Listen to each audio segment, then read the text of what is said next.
Welcome to She Sells Radio. I am so beyond excited for today's interview.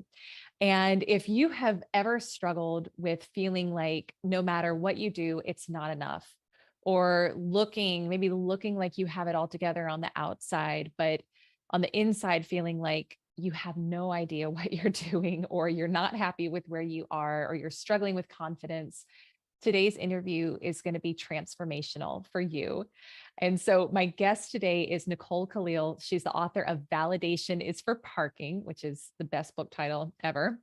She transitioned from being a Fortune 100 C-suite executive to become a speaker, the host of the This Is Woman's Work podcast, and the incredible author of this book.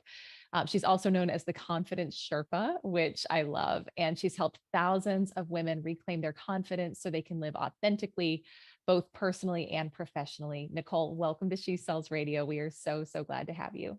I am so happy to be here. Thank you. That was a fun intro. When It's somebody says transformational, I'm like, oh man, I hope I can live up to that. well, that's always like when I have incredible guests like you on the show where your background is so broad and you've done so many things. It's like, how do I condense it so we have the time to actually get into the interview, right? And let women learn Yeah. from you and listen to you. But, I have to tell you, so I've been reading your book, and I'll just, for those who are watching on YouTube, Validation is for Parking, I've been reading it. And as I read your backstory, I'm like, this is me, like, this was my story. I can relate so much. And so I know that our listeners, many of them will probably be able to relate as well. So if someone is not yet familiar with kind of your personal backstory and what led you to write this book, can you just share like the high level journey that you went through that got you here? Yeah, absolutely. So I start the book with this moment where I'm standing in this massive conference room after the announcement of my promotion to chief development officer. So C-suite at a Fortune 100 finance company, very male dominated industry. Um, And basically, from the outside looking in, I look the part of the successful, independent, confident woman on the rise, racking up professional successes. And I had somebody lean over in that moment and say, I wish I had your confidence. And everything inside me like broke. I just, Mm, I mean, I kept it together because that's what my whole life was at that point, is how it looked from the outside looking in. But on the inside, I was very lonely. I had an above average spending problem to go with my above average income. I was questioning why I'd gotten this promotion. If I could do the new job, would people respect me as a leader? I, had dated every wrong guy back to back to back. I mean, it just was a mess. Excuse me. I compare it to an ideal house from the outside, but when you walk in, it's down to the studs. The freaking heat won't work. There's potential fire dam. And it was just yeah. one of those situations where everything looked good from the outside looking in and didn't feel at all that way on the inside. Mm, I can So completely relate. Yeah. in that Mhm. really dark moment, it became clear to me that I didn't know what confidence was, but I was certain I didn't have any of it. And it became a personal quest to figure out how to get more confidence. I mean, I was surrounded by people telling me to be confident, but nobody told me how to become. Like, I'm a how-to person. Give me some step by Mhm. steps. And then once I started figuring it out for myself, as so many of us do, I wanted to share what I was learning, because in beginning to work with more and more women, I began to recognize that I was not the only person feeling this way, that everybody else was as confused as I was about Yeah. what confidence is and how you build it. And so it became, my pain became my purpose, as is the case Yeah. for so many of us. So that's what led Absolutely. me to get the information and test things out in my life, and then want to put it in book format so other people could do the same. Yeah. Well, when I think about the women in our community, and certainly, many of them are in our coaching programs and I know them and I work with them intimately. I don't know all of our listeners, but I'm just guessing because they're in the community. They can probably very much relate where it's like none of us has a problem with working hard. None No. of us has a problem with doing the masculine hustle and grind. That's what we've been taught in terms of success and how to achieve our results.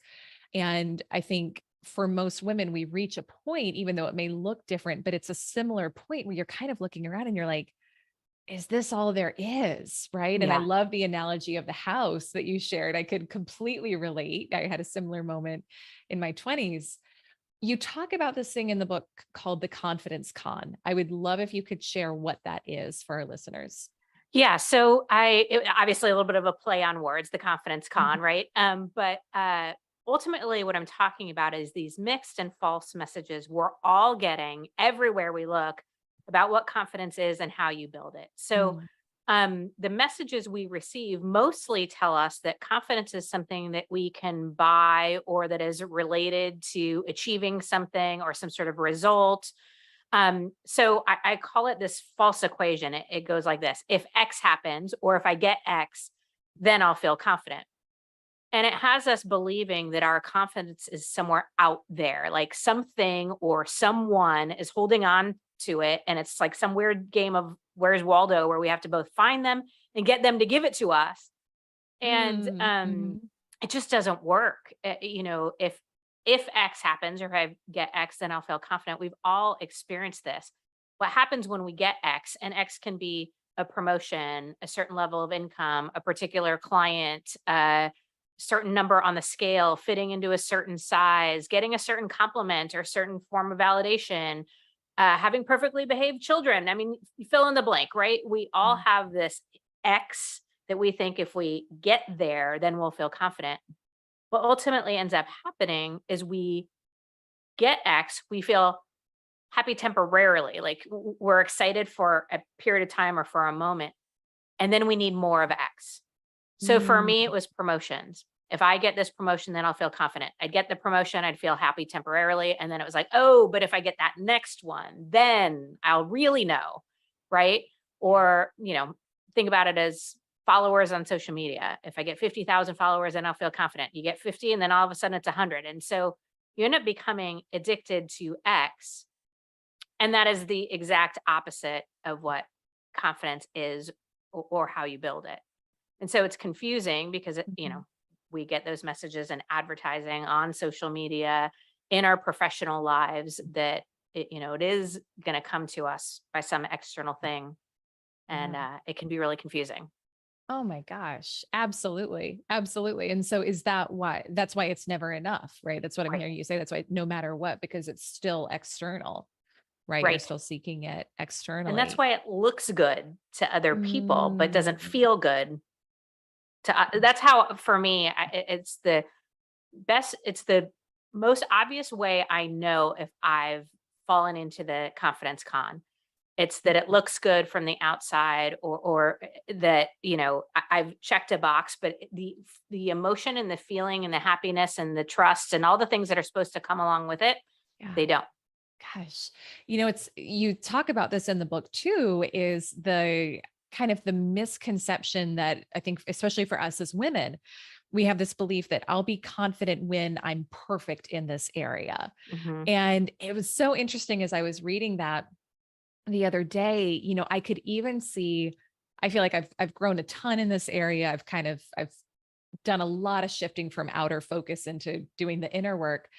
But even I could see how in some of the things I do now, where as the CEO of my company, and you can no doubt probably relate to this, where it's like there's these things that need to happen every day, every week, every month for the company to run. And I'll notice that, like, if they haven't all been done, and some are more important than others, but if they haven't all been done, there can still kind of be that, like, ooh, that feeling of, oh my gosh, like, am I okay? Like, until it's perfect, until it's every box is checked, I can't rest. And that's Yeah. not like, is that kind of what we're talking about here too? It's just interesting how Yeah. it sneaks up. I mean, perfection takes on so many forms and so many aspects of our Yeah. lives. And no matter what, perfection is always only ever going to be the enemy of confidence. So there's, Mm. no, you don't arrive to confidence via the perfectionism highway. Let's just say it like that. Yeah. Um, And yes, I have and will experience everything that you just talked about. I call myself a recovering perfectionist. And the reason I say that is because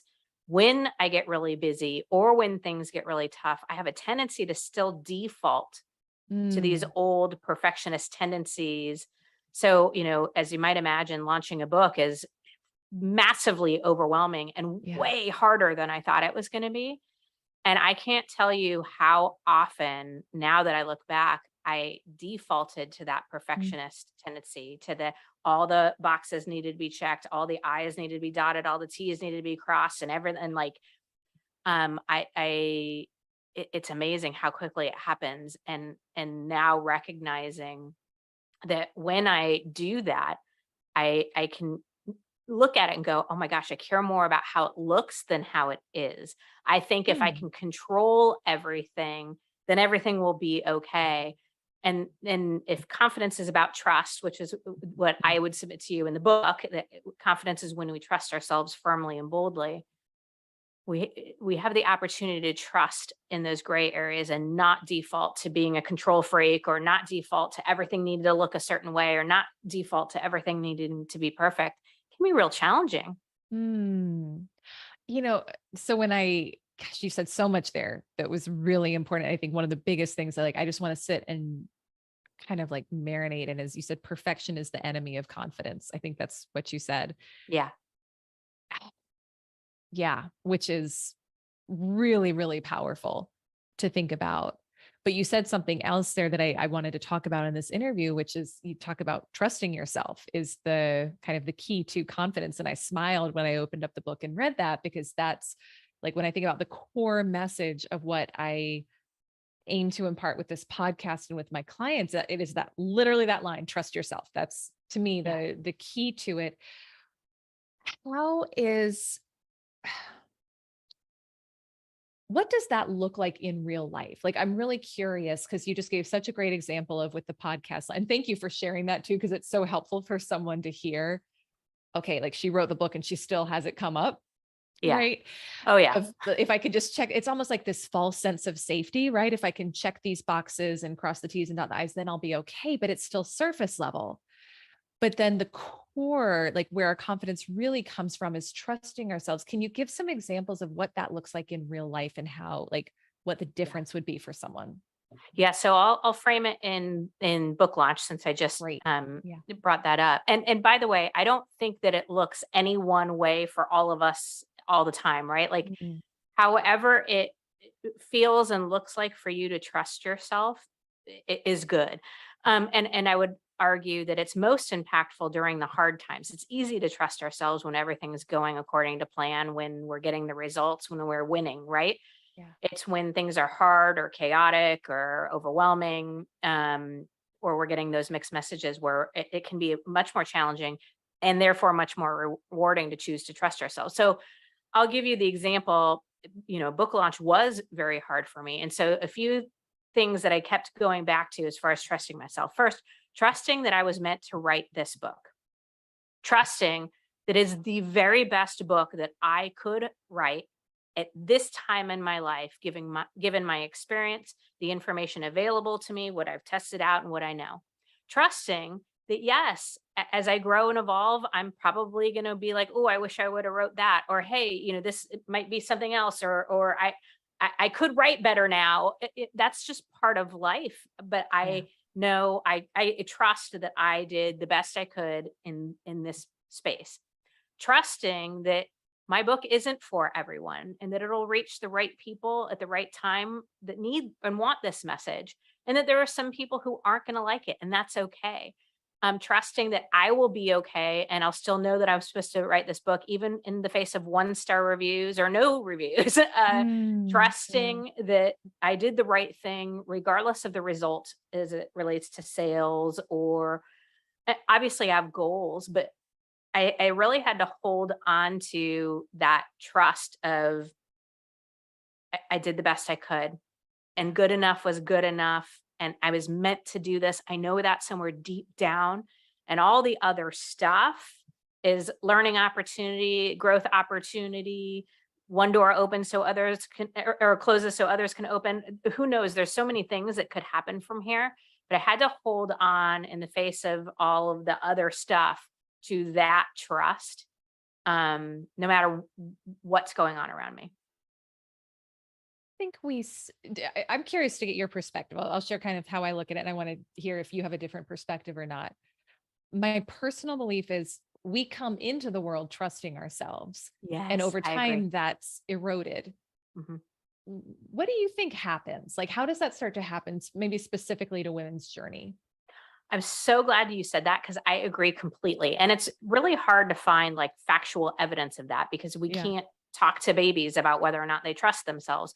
But I firmly believe it's not whether or not you have confidence, it's whether or not you're connected to it. Right. So Hmm.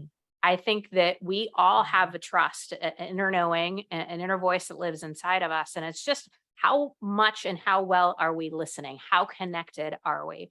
And so, to your question, why are we getting separated from our trust? What's chipping away at it? What's doing damage? And there's so many things. And I'm going to say that there are definitely things that are happening to all of us, but those of us that identify as women, we have different experiences and their nuances as to what's separating us. And so Yeah. a few things. Number one, we as young girls are socialized to believe that, we should be pleasing to others. We should be polite and careful and kind and sweet and nurturing and all of those things.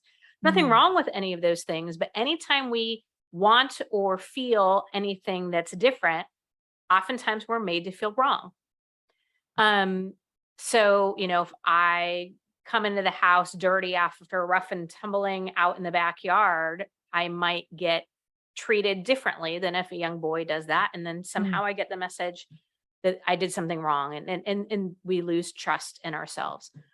Society, social media, advertising tells us over and over and over again that our value is in being pleasing to others, right? Mm. How we look, how we can take care of, how we can support. And anytime we don't do that, it's the shoulds and the shouldn'ts. Yeah. I would also submit too, we're not allowed the full spectrum of our emotions. Nobody of any gender is. That's one of the problems with gender stereotypes is it limits our available emotions. So men often aren't allowed the soft emotions like Mm. sadness, empathy. And I say soft, even though I know they're very powerful Sure. emotions, but Sure. we as women aren't allowed those harder emotions like anger, frustration. And so when we demonstrate those, again, we often get sent the message that it's wrong. Mm. And it's hard to trust yourself if you are feeling something authentically, but then are being told that it's wrong and then you stuff it down. It Wow. severs, it damages a little bit of the trust that we have in ourselves. We're saying that our authentic feelings don't have value or they don't matter or that they aren't right, right? Yeah. And there's so many things. I could go on for days, Yeah. but there's a lot. And we see this if you look at it from a research perspective, somewhere between ages 7 and 9, we see the separation of confidence between young girls and young boys. Mm. And it just gets further and further apart in the teenage years, in the 20s, 30s.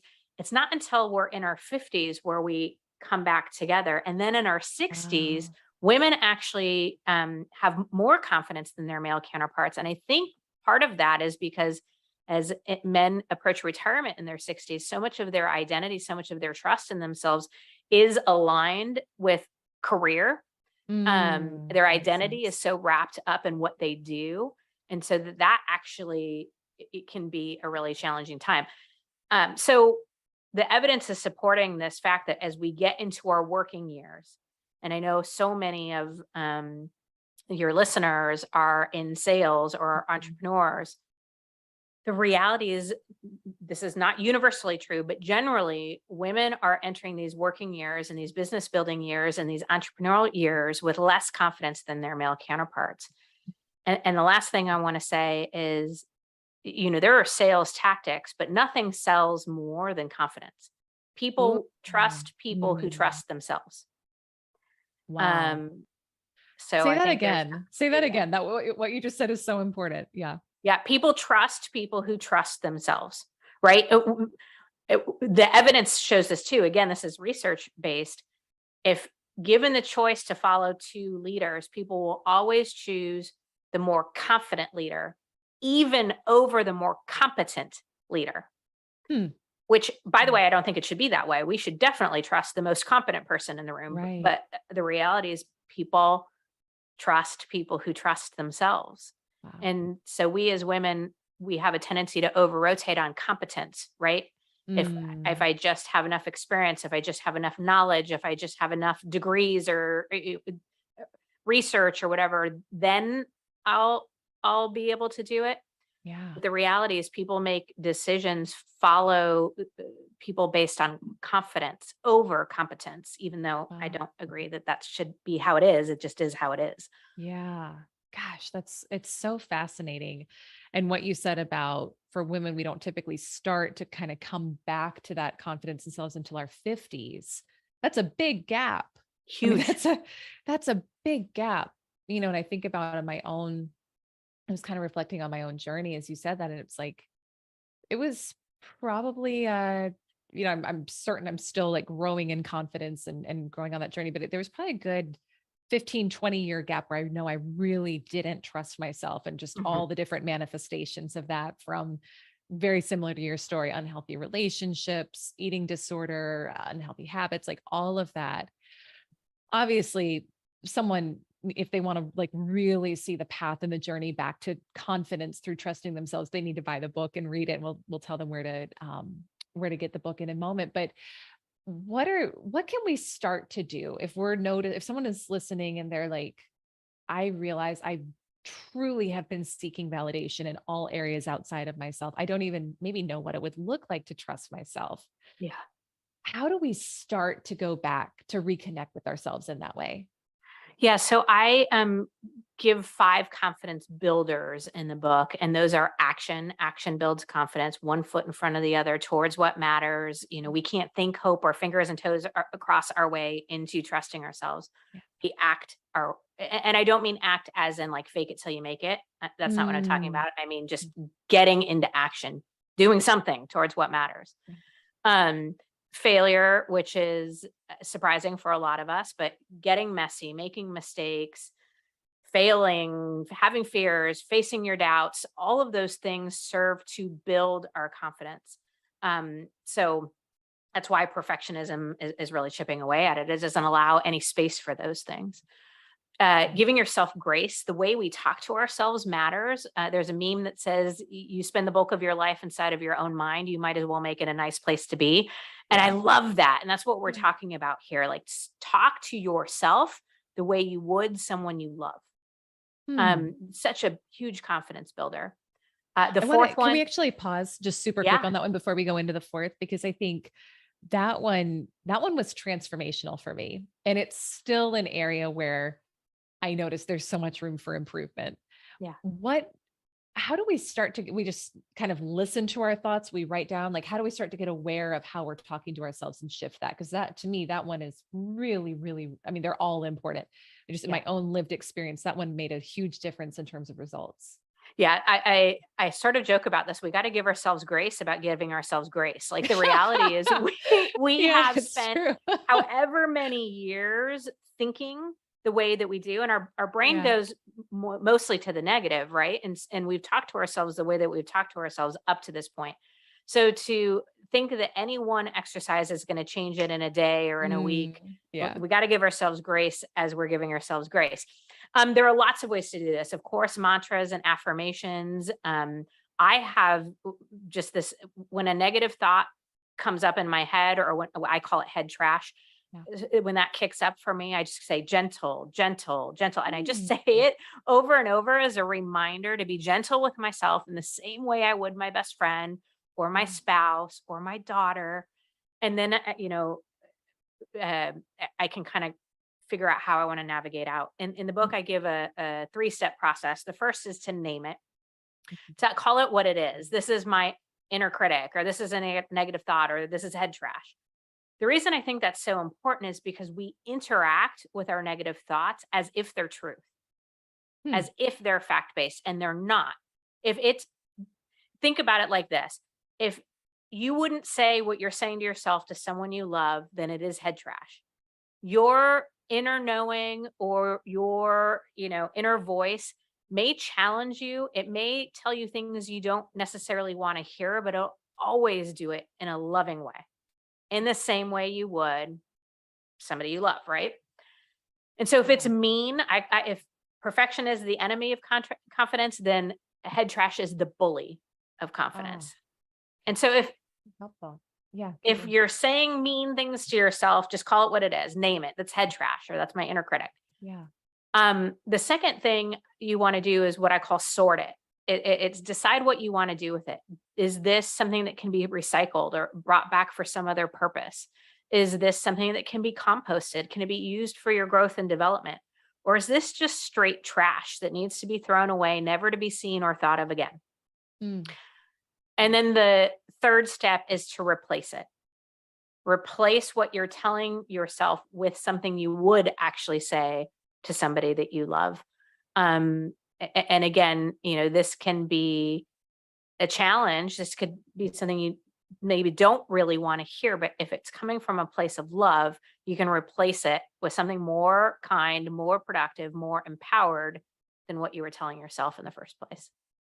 Such a helpful distinction. That's such a helpful distinction. To what I'm hearing you say is look for the tone of how it's coming across. And Yes. that helps you decipher, is this really my highest and best thought and highest and best self communicating to me, or is this the head trash? So Yeah. thanks for pausing on that one. Cause I think that one is like, we could have a whole separate interview about that one. Right. But, Oh um, my gosh. yeah. And it is running rampant in our brains. All the time. Especially as women. I know men experience this, just not quite at the highest level that we as women are, Mm. and not in so many aspects of our life. Yeah. Yeah. Absolutely. I agree. I agree. So you were in the middle of sharing, you just shared the third and Yeah. then the two Okay. remaining So confidence builders. Yeah. the fourth confidence builder is choosing confidence. And I know this sounds like a little like, wait, what? Um, the distinction I want to make here is that confidence is a choice, not just a feeling. A Mm. lot of us think confidence is either something we feel or we don't feel, or something, we were born with or born without, or like, hey, I woke up feeling confident this morning or I didn't. And the Yeah. reality is confidence is a choice, because confidence is trusting yourself. You can choose to do that literally anytime you want. Now, the opportunity here is to recognize that we are doing this far more frequently in our lives than we're giving ourselves credit for. Think Mm. about if you had a really crappy meeting with a potential client or something like that, and you have a next meeting on your calendar. Most of us figure out how to dust ourselves off and get back into action and show up as our best self at the next meeting. This is an unconscious way of choosing confidence. Or if you have children and you had a crap day and you're going to pick them up at school, what do? Somehow we show up as the better version, the best version of Yeah. ourselves. And so we are doing this. The opportunity is to be aware that we're doing it and to choose to do it more and to continue to practice it, to choose confidence. And the great thing about it is the feeling will catch up eventually. Mm. So I mentioned earlier this fake it till you make it. Not Yeah. a big fan of that expression anymore. I say choose it until you become it. Mm. Choose confidence second by second, moment by moment, day by day, until the feeling arrives. Ah, I love And that. then the fifth confidence builder is all the things that you can do to build internal trust. So I would just invite you to think about how you build trust with people in your life. How do you build the trust with the people you do trust, and how do they build it with you? And then turn that inward. So I'll give some examples that are pretty universal, but I think this might be a little bit different for each of us. Keeping our commitments is a great way to build trust. We have a tendency to keep the commitments we make to other people at a much higher level than the ones that we keep to for ourselves. And as it relates to building your own trust in yourself, I would submit to you that the commitments you make to yourself are even more important. So, Mm. whatever that is, if you commit to yourself to eat healthy, or to exercise, or to take time for self care, or to get a full night's sleep, or to chase that dream or take that risk, you got to deliver on it, because anytime we don't keep our commitments, as is true with anybody in our life, when they don't, we chip away at our trust. Now, this is not about perfection. Nobody keeps 100% of their commitments 100% of the time, but we must do a better job, and not overcommitting can be really helpful here too. Oh my, yeah, which probably ties in with the perfectionism piece as Yeah. well, right? So Yeah. getting really clear on what's actually important in Totally. my life. Yeah. This Totally. is, oh my gosh, Nicole, I love your message. Like I said, when we kicked off the intro, like I cannot encourage enough that everyone go and get the book Validation is for Parking. And it's not many books these days that I read and I'm like, oh my gosh, this is 100% my life. I mean, there's obviously details that are different, but I so relate to your journey. I so appreciate how you're helping all of us understand what's really at the core of the insecurities that we may face, of the lack of confidence, and how to shift that. So, two final questions. One, where can someone go to connect with you and to get the book? And I'll hold it up now Yeah. I mean, so people can the see the website. thank you. Yeah, the best place is my website, NicoleKalil.com. I always say if you want to follow me professionally, go to LinkedIn at Nicole Yeah. Kalil. If you want to follow me with cursing, go to Instagram at There's a Nicole healthy M. dose of Kalil. cursing in the book, and it's great. I love it. It I'm is a here little for it. salty. Yeah. So if cursing isn't your jam, then I would say either don't read it or go for the message and don't hate the messenger. Right. um, but yeah, of course, as is true for all of us, there's so many ways to find me Yeah. today, but Amazon has the book, Barnes and Noble, all the places, right? Yeah. Yeah. And it's a fun read too. So Thank you. yeah, it's fun, it's empowering, it's enlightening. And then, final question. So you have a daughter, right? And Yeah. how old's your daughter now? She just turned 9. Or 9. What is the number one message that you aim to impart to her every day? Oh gosh. So, there's so many things, and I always am thinking about it from the lens of wanting to raise a confident girl and a confident young woman and a confident professional, right? Like Yeah. I think as parents, we think about every possible thing. I would, if I had to narrow it down to one, the one thing I wanted her to know is that she does not need to do anything to earn my love. Mm. That is given freely and without any caveat or whatever. I think you might have got this in the book. I had this idea that I needed to prove myself, that I needed to be good enough or perfect enough or look a certain way in order to be um, worthy of love. And so I'm trying really hard to send the message in every way I can that she does not need to perform or achieve or anything. Love is just there. And so one of the tactics I do is instead of asking how much does mommy love you or saying I love you to the moon and back, there's nothing Yeah. wrong with that. But I just wanted to reframe it. I ask, when does mommy love you? And the Mm. response is all the time. Oh, I And love then we that. play with it. What about when mommy's working? Yes, she loves me then. What about when I'm traveling? Yes. What about when I'm frustrated? Yes. Because the answer is always yes. When does mommy love Ah, you? All the time, like every second of every day without wow. fail. And Wow. so I just am trying to hammer that message in that when we love people in that way, nothing needs to be performed or proved or achieved or Yeah. any of that. So Yeah. hopefully she doesn't feel the need to do that at such a high level, or at Gosh. least how I did. Yeah. No, that's so good. That's so good. And that actually gave me a different way of thinking about how I talk to my son. So thank you for that. My That's pleasure. beautiful. Nicole, thank you so much for this time, for your work, for what you're putting out into the world. It really, really is important and is Thank you. impacting tons of lives. So thank you so much again for your time today. Thank you for having me. I appreciate it. I wish everybody had that like a little encourager, right? When you hear something like that, it makes all the difference. So thank Mm, you. yeah, absolutely. Absolutely. And to you, my listener, go connect with Nicole, get her book, Validation is for Parking. I promise you, you will be so glad that you did. Thank you, as always, for tuning in to She Sells Radio, and I'll see you on our next episode. Bye for now.